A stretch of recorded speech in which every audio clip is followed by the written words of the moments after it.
50 running scandals. Here it comes. Bush.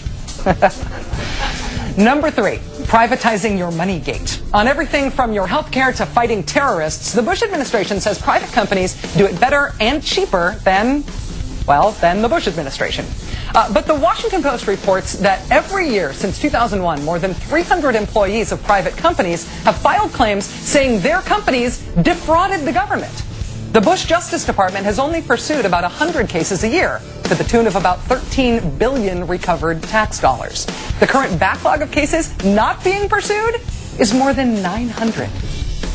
Number 2, only Bush could go to China-gate. We needed torture to get life-saving intelligence, right? We needed confessions and intel, and if we had to break a few eggs to get that omelet, then so be it.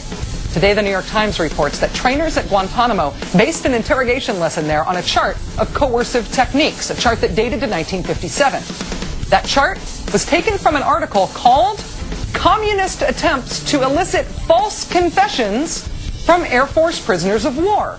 This was a study of how the Chinese tortured propaganda fodder out of Americans in the Korean War. Prolonged standing, exposure to cold, all that enhanced interrogation stuff. We called it torture when the Chinese did it to our guys in Korea. And we know it produces false confessions. So why are we using these techniques? And number 1, have you got a good lawyer gate? The Justice Department's Inspector General found last week that justice officials made hiring decisions based on politics and ideology, which is a violation of the law, not to mention a violation of justice. In doing so, the Justice Department illegally rejected the job applications of some of the country's best lawyers, possibly hundreds. Surprise! The jilted lawyers, they're suing!